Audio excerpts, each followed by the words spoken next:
Football, I don't know what time you're playing until the morning before. Just sort of senseless, but I'm not making those decisions. Florida State obviously have a lot of depth, a lot of length. What is it about their length that makes them particularly effective, other than just being long? And Well, they use it. It's effective for them defensively because they have good feet and then the length, so they bother your shot. They bother you getting to passing lanes where you want the ball to go. They can stop it from going there. They use their length and athleticism and their brain, because I think they're a really intelligent team too. They figured out a way for them to play that's extremely important to them, and everybody's buying in, and it's really a fun team to watch. But their length is hard around the basket, trying to get second shot opportunities. It's hard trying to get off an open shot because they can close on you so much, and it's hard to get your offense rolling because they can get out and push you out, 3 feet, 4 feet, 8 feet farther out than you want to be. How much more imposing is their length now that you guys won't have Tony tomorrow as well? Well, it's the length is still the same thing. It's just that we don't have one of the weapons, so that makes it more difficult. But some way, somehow, we still got to play because they're not let us cancel the game since Tony's not playing. But you got to just make sure that you're playing early. You can't just be thinking, oh, now I've got to come out and get the pass. You got to set your man up to be ready to get to that spot. The same thing on the defense side. You got to play defense early because of their length too. So can we anticipate that we'll see a lot more of that small lineup again? Well, I don't know that I would say I anticipate it, but it tends to be reasonable because we just have one less guy. And I'm not going in and saying, okay, we're going to play the small lineup. I'm going in playing that we're going to play Kennedy and Isaiah and Luke. And then if everybody's in foul trouble like we were the other night at Wake Forest, we'll have to make some other moves. But it's not our plan to go small right off the bat. How important will that be to avoid foul trouble, especially with Isaiah? Well, it's really hard in this kind of game because there's going to be a lot of possessions, because we're going to run it up and down, and they want fast pace. So it's more difficult this kind of game than it is somebody that wants to control tempo a lot more because there's more possessions, which means more opportunities to score and rebound and shoot and miss, but also to get fouls. Boy, they've had 3 different guys score over 20 and lead the team in the last 3 games. A lot of different guys contributing. How difficult is it with that type of depth to prepare?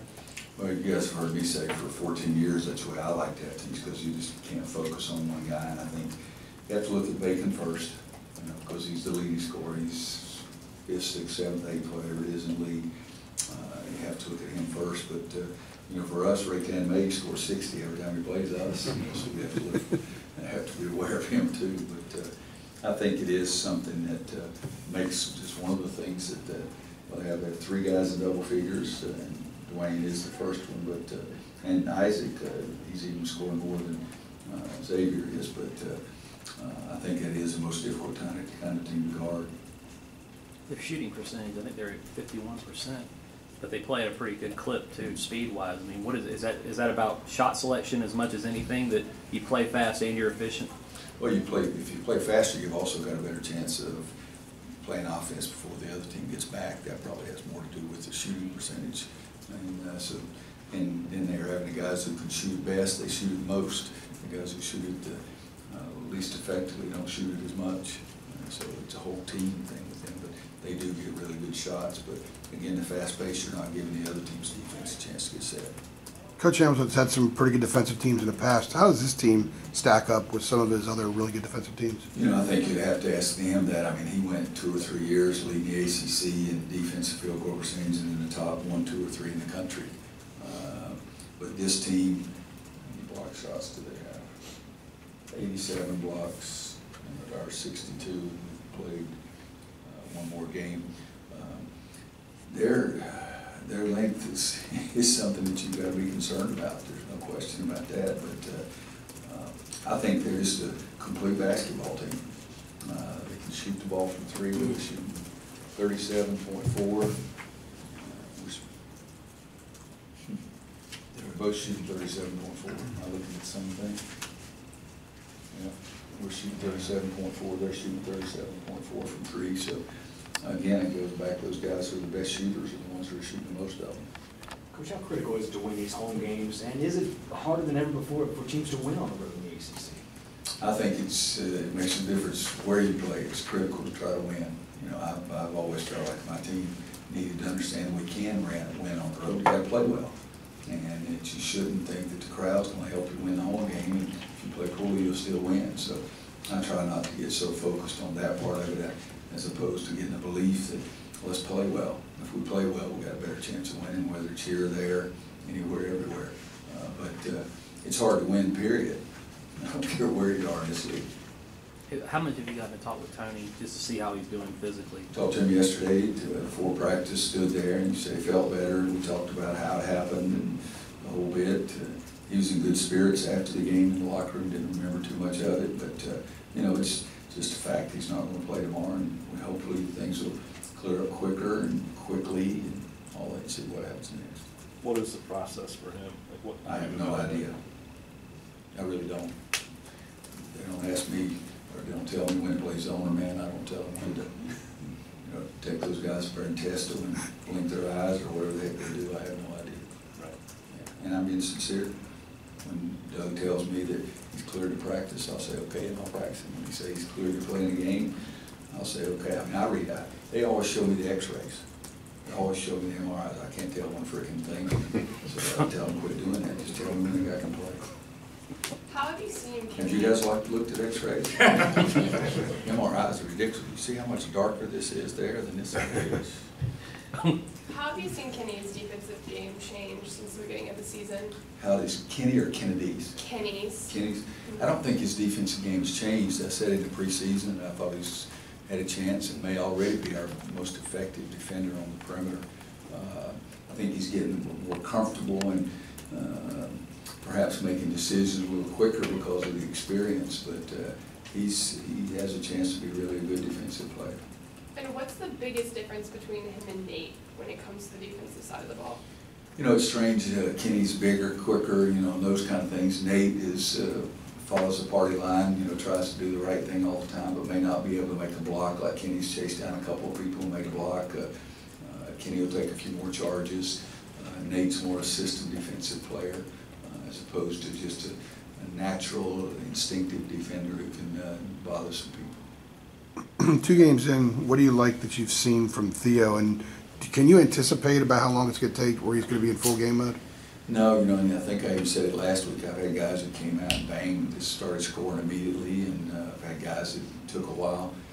Theo's come back being Theo. I mean, he's had some really good stats for 2 games, if everything except shooting the ball in the basket. You know, he's 0 for 7, but averaging 4 rebounds a game, got 7 assists in 2 games. So he's doing those kind of things, but you know, I'd like for him to make some shots also, but I think it changes from one individual to the next when they really get more comfortable. I don't want him pressing, thinking he's got to score to help us. I want him to continue being a basketball player, and scoring is part of that, but it's not the only thing. After looking at the fouls called the other night against your guys, is that easy to prevent? Did you see things, or was that? It's not easy to prevent, but you can stop. I mean, get out in the stance and slide your feet instead of reaching every time. And that was a huge portion of our fouls, were reach fouls. And just being alert defensively, being alert to get ready to attack you. You know, it's like I said earlier, it's play defense early.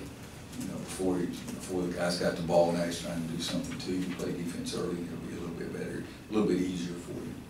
You expressed concern with the ball screen defense after the game Wednesday. I'm curious, does Leonard rely on that heavily in his offense? You know, I don't think so. I think, gosh, I may be saying something off the wall here because I haven't seen everybody play. Teams that I have seen play, Virginia, because I've just finished watching Florida State-Virginia game, they don't set a ton of ball screens. We don't set a ton of ball screens. Florida State didn't set a ton of ball screens. They watched our defense the other night. They may put in 73 no plays since then. A ton of them tomorrow. But what we did is we had one crucial error that kept them making the same mistake. And then the other thing is, as I said earlier, we're just sort of passive. And they're attacking. And if you're going to attack me, I can't be a passive defender. I've got to be ready. And I think that they were just so much more aggressive than we were. And at that point, it's a 19-point game early in the second half. And they needed to try something different. Danny got them to be much more aggressive, and they really did a nice job of it. Roy, how do you go about evaluating the defensive player of the game that you pick? Is that based on some kind of point system, game to game, based on what a guy does on various possessions, or how do you? We grade every possession, every player, after every game, every possession on the defensive end of the floor. Did you do what you were supposed to do? Did you fail to do what you were supposed to do? Did you do something even extra over what you were supposed to do? And we come out with a ratio there. If you don't cross the lane and guy gets a layup, that's a bad defense. If you cross the lane and take a charge, that's two good defensive plays. So you get two there, but it's a ratio. And we didn't have very many good grades after the Wake Forest game, whereas the North Carolina State game, we had a bunch of good grades. Right, obviously Tony got it off of the Wake game in only 6 minutes, so I guess is that a reflection of maybe how poorly you thought he played outside of that? Not necessarily. If he's, I can't remember what he was, but if he was 5-0, okay, that might be better than 20-5. Right. Okay, because again, it's a ratio. So 5-0, I don't know what everybody else's was. So I won't say I'd say that. I'd just say his ratio was much better in that game.